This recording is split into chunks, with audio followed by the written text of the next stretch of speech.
نبی پاک صلی اللہ علیہ وسلم کی حدیث ہے مسلم میں طبرانی میں، حضور نے فرمایا آؤ میں تمہیں پچھلے زمانے کے ایک ایماندار نوخیز ولی اللہ کی بات سناؤں۔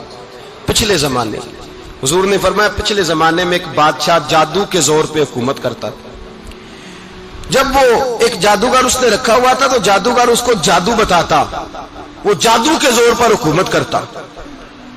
جادوگر بوڑھا ہو گیا تو کہنے لگا بادشاہ کوئی نوجوان میرے پاس بھیج دے، اب میں بوڑھا ہو گیا ہوں میرا پتہ کوئی نہیں کب مر جاؤں۔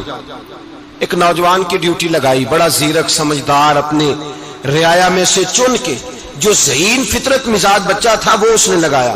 اللہ کے محبوب علیہ الصلوۃ والسلام فرماتے ہیں بچہ جادو سیکھنے لگا، وقت گزرنے لگا۔ بچہ جب جادو سیکھنے جاتا تو رستے میں ایک راہب بھی تھا جو انجیل جانتا تھا، وہ اللہ اللہ سکھاتا، لوگوں کو حضرت عیسیٰ علیہ السلام کی تعلیمات سے آگاہ کرتا۔ اس نے دیکھا کہ یہاں بھی لوگ اکٹھے ہیں تو وہ بچہ اس راہب کے پاس بھی اٹھنے بیٹھنے لگا۔ اب جب اس کے ساتھ اس کی گفتگو بڑھنے لگی تو اس کو باتوں میں لذت آنے لگی۔ اس نے راہب نے پوچھا کہ تو کون ہے اور کس طرح سے آیا ہے، کیا تیرا معاملہ ہے؟ اس نے کہا جی میں جادو سیکھنے جاتا ہوں، آپ کی باتیں مجھے بڑی اچھی لگتی ہیں۔ اس نے کہا دین سیکھ، جادو سیکھنے والے کافر ہو جاتے ہیں، قرآن و حدیث سیکھنے والوں کو اللہ کامل ایمان عطا فرماتا ہے۔ فرمایا یہ سیکھ۔ بچہ بیٹھنے لگا، اس کے پاس آنے لگا، باتیں دل میں گھر کرنے لگی۔ ایک وقت آیا کہ مسلمان ہو گیا، اور مسلمان کیسے ہوا؟ بچہ کہتا ہے میں تجربہ کر کے ہوا۔ اب میں تھوڑا سا وقت جادوگر کے پاس بھی جاتا اور باقی سارا وقت وہاں بیٹھتا۔ میں ایک دن جا رہا تھا تو رستے میں اژدہا تھا، بہت بڑا سانپ تھا، رستہ روک کے کھڑا تھا۔ یہ حضور نے بیان کی حدیث۔ نبی پاک صلی اللہ علیہ وسلم فرماتے ہیں بچہ کہتا ہے کہ رستے کے اندر سانپ ہے، رستے بند ہے، لوگ چھتوں درختوں پہ چڑھے ہیں، ہراش ہے۔ کہتے چھوٹا سا روڑا میں نے اٹھایا تو میں نے کہا اللہ اگر جادوگر سچا ہے تو اسے مار دے۔ چھوٹا سا روڑا میں نے پھینکا، اژدہا کوئی نہ مرا۔ پھر چھوٹا روڑا اٹھایا، میں نے کہا اللہ اگر وہ عالم سچا ہے تو اسے مار دے۔ اب جب میں نے روڑا مارا تو اژدہا مر گیا۔ میرے اندر سے گواہی آئی نہیں دین کی باتیں سچی ہیں، نہیں قرآن کی باتیں اسلام سمجھانے کے لیے عرض کر رہا ہوں، اگرچہ اس دور میں انجیل تھی۔ اللہ رسول کی باتیں اچھی ہیں۔ کہتے میں مسلمان ہو گیا، اب میں نے راہب کے پاس ہی رہنا شروع کر دیا، جادوگر کے پاس چھوڑ دیا اس بچے نے آنا۔ بادشاہ پوچھتا کہاں زیادہ وقت گزارتے ہو تو وہ بات گول کر دیتا، وقت تیزی سے بڑھنے لگا۔ اللہ نے اس نوجوان میں طاقت پیدا کر دی، اب وہ اس کے اندر نا اللہ نے توانائی روحانیت پیدا کر دی، ابھی جوان ہے، 14-15 سال عمر ہے۔ اللہ نے اب جو بیمار بھی آتا وہ دعا کرتا تو اللہ صحت عطا کر دیتا، جو بھی آتا۔ بادشاہ کا ایک درباری تھا، بادشاہ کو پنکھا جلتا تھا، وہ اندھا ہو گیا، کوئی ایسی تکلیف آئی کہ نابینا ہو گیا، بڑے علاج کرائے شفا نہیں ہوئی۔ کسی نے اس بچے کا پتہ بتایا کانوں میں، اس کے پاس گیا تو بچہ کہنے لگا شفا تو ہو جائے گی پر کلمہ پڑھنا پڑے گا، مسلمان ہونا پڑے گا، جس پیغمبر کا میں غلام ہوں تجھے بھی بننا پڑے گا، دین پہ عمل کرنا پڑے گا، اللہ شفا دیتا ہے۔ اس نے کہا تو مجھے کلمہ پڑھا، مجھے شفا دے، میں تیار ہوں۔ اس نے کہا شفا تو اللہ دیتا ہے۔ اس نے اللہ تبارک و تعالیٰ کا ذکر کر کے دعا مانگی، یہ مسلم شریف میں حدیث ہے، طبرانی میں موجود ہے۔ اللہ نے اسے شفا دی، اس نے کلمہ پڑھنا شروع کر دیا۔ یہاں ایک نقطہ لکھا ہے ہمارے علماء نے، کہتے ہیں جب اللہ ولایت عطا کرتا ہے نا تو یہ سفید بالوں والے کا حصہ نہیں ہوتی۔ اگر جوانی میں کوئی آدمی توبہ کر کے تصوف کے رستے پہ چلتا ہے تو سب سے زیادہ ولایت اللہ اسے عطا فرماتا ہے، سب سے زیادہ ولایت اس کے پاس ہوتی ہے۔ ابھی اس کے بال کالے ہیں، چڑھتی جوانی ہے، دعا کی تو اللہ نے، اور حدیث پاک میں موجود ہے کوڑے آتے تو شفا یاب ہو جاتے، اندھے آتے تو شفا یاب، برس والے آتے تو اللہ سے دے، جوان ہے۔ بادشاہ کے پاس وہ واپس گیا، وہ جو آدمی جس کی آنکھیں ٹھیک ہوئی تھی۔ بادشاہ نے پوچھا کہ کیسے شفا ملی؟ تو کہنے لگا میرے رب نے شفا دی ہے۔ بادشاہ سجدے کراتا تھا، اپنے آپ کو منواتا تھا معاذ اللہ، کہنے لگا میرے علاوہ کون رب ہے؟ اس نے کہا وہی رب ہے جس نے تجھے پیدا کیا ہے، اور وہی رب ہے جس نے مجھے اندھے کو آنکھیں دی ہیں، وہی ہے میرا مالک۔ کہا اچھا تو مجھے نہیں مانتا؟ کہا نہیں میں اپنے رب کو مانتا ہوں۔ بادشاہ نے اسے سزا دی، ستایا، اس نے بچے کا پتہ بتایا، پھر بچے کو بلا کے ستایا تو اس راہب کا پتہ بتایا، راہب بھی قتل ہو گیا، نابینا بھی قتل ہو گیا۔ بادشاہ نے کہا سپاہیوں سے اس بچے کو لے جاؤ اور پہاڑ کی چوٹی پہ جا کے نیچے پھینکو تاکہ مر جائے. بچہ پہاڑ کی چوٹی پہ گیا تو ہاتھ اٹھا کے کہنے لگا یا اللہ میرے لیے نہیں اپنے لیے، میرے لیے نہیں اپنے لیے انہیں اپنی قدرت کے جلوے دکھا.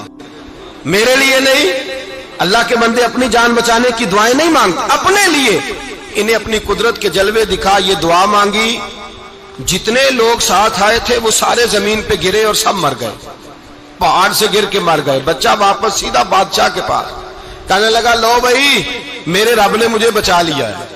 جوان کا ایمان دیکھو، میرے رب نے مجھے، بولو میرے اللہ نے مجھے ایمان کی گواہی دے رہا ہے، میں بچ گیا ہوں، تو جھوٹا ہے، میرا رب سچا ہے. اس نے کہا لے جاؤ اس کو دریا میں، کشتی میں بٹھاؤ، بیچ دریا کے جا کے دھکا دے دو. بیٹھے کشتی میں، دریا کے بیچ گئے، اور جب جا کے وہاں اس کو دھکا دینے لگے تو اس نے کہا اللہ میرے لیے نہیں اپنے لیے انہیں اپنی قدرت کے جلوے دکھا. بس ایک طوفان سا آیا، جتنے سپاہی ساتھ آئے تھے ڈوب کے مر گئے.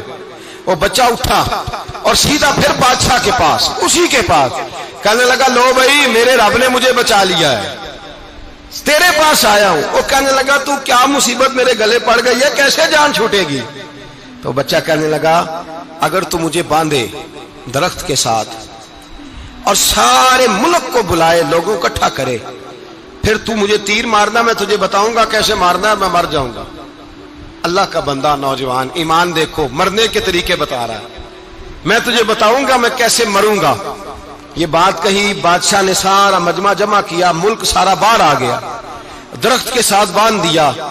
کہنے لگا بھائی لوگوں یہ مجھے مارنا چاہتا تھا، مار نہیں سکا، اب میں اسے بتانے لگا ہوں کہ میں کیسے مروں گا. اسے کہو جب تیر مارے تو ساتھ میرے رب کا نام بھی لے، میں اپنے رب کے نام پہ جان دوں گا، ایمان کی پختگی میں اللہ کے نام پر جان دوں گا. اسے کہو رب کے نام پہ مارے، مر جاؤں گا. بادشاہ نے اللہ کہہ کے تیر مارا، پیشانی میں لگا، بچے کی روح پرواز کر گئی. جتنا مجمع کھڑا تھا سارا کلمہ پڑھ کے مسلمان ہو گئے، سارے مسلمان ہو گئے سارے. میرے رسول پاک سید عالم صلی اللہ علیہ وسلم نے نوجوانوں کو بتایا جب تمہارے اندر ایمان کی قوت آئے گی تو اللہ تمہاری مدد کرے.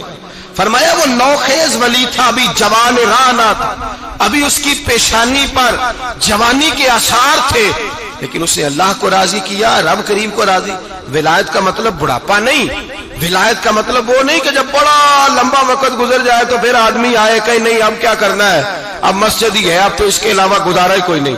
تو اس وقت کا آنا اللہ کی بارگاہ میں قبول تو ہے، لیکن شاباشی اسی کو ملتی ہے جو جوانی کا وقت آئے، جو عین اس وقت آئے جو وقت میرے رسول پاک علیہ السلام کے غلام عبداللہ ابن عمر، حضرت عبداللہ ابن عمر رضی اللہ تعالیٰ عنہ فرماتے ہیں کہ میں نکلا، مجھے سفر کے لیے جانا تھا، تو تھوڑی سی کھجوریں، تھوڑا سا سرکہ، ایک شہد کی بوتل، چیزیں میں نے سفر کے لیے ساتھ رکھ لی.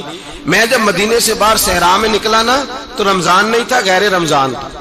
میں نے ایک نوجوان کو دیکھا بکریاں چرا رہا ہے، بکریاں چرا رہا ہے. اے جوان، آپ فرماتے ہیں اس کا چہرہ بڑا نورانیت والا، گرد پڑی ہوئی پر بڑا حسین.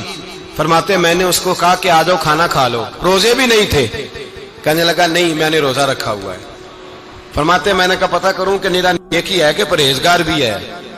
نیک وہ ہوتا ہے جو نماز پڑھے روزہ رکھے، پرہیزگار وہ ہوتا ہے جو گناہ سے بچے، وہ پرہیزگار ہوتا ہے. کہا پتہ کروں پرہیزگار بھی ہے کہ نہیں. کہتے میں قریب گیا تو میں نے جا کے اس کو کہا بھائی تیری بکریاں بڑی پیاری ہیں، میرا دل کرتا ہے ایک بکری مجھے دے دو. کہتے وہ جوان، غربت بھی، پریشانی بھی، پر دامان توکل کی یہ خوبی ہے کہ اس پر پابند لگے ہوتے ہیں، دھبے نہیں ہوتے. غربت ہے. کہا جناب ایک بکری دے دو. آنے لگا جناب بکریاں میری نہیں، بکریوں کا مالک کوئی اور ہے. کہتے میں نے آزمانے کے لیے کہا کہ بکریوں کے مالک کو کہنا ایک بکری بھیڑیا لے گیا ہے، کہہ دینا بھیڑیا لے گیا ہے. تو کہتے اس نے میری طرف دیکھا، گرد سے اس کے بال لٹے ہوئے، آنکھوں میں روشنی، چہرے پہ اطمینان، لب و لہجے میں ایمان کی طاقت. نوجوان کہنے لگا حضور بکریوں کے مالک کو تو کہہ دوں گا بھیڑیا لے گیا ہے، جب عرش کا مالک پوچھے گا تو کیا جواب دوں گا، اللہ کو کیا جواب دوں گا. کہتے ہیں میں کانپنے لگا، اس کی بات سن کے واپس آیا، جو کام نکلا تھا وہ چھوڑا، واپس لوٹ آیا. میں نے پتہ کیا کس کا غلام ہے، پتہ چلا فلاں آدمی کا ہے. کہتے میں نے پہلے غلام خریدا، پھر پتہ کیا تیرے پاس بکریاں کتنی ہیں، اس نے کہا 400. کہتے میں نے مالک سے ساری بکریاں خریدی، پھر غلام کو بلایا، پھر وہ بکریاں تحفے میں دی، تحفے میں۔ کہنے لگا حضور یہ سارا کچھ مجھے کیسے ملا؟ میں نے کہا تیرا ایمان بڑا پختہ تھا تو میرے رب نے تجھے انعام عطا فرمایا۔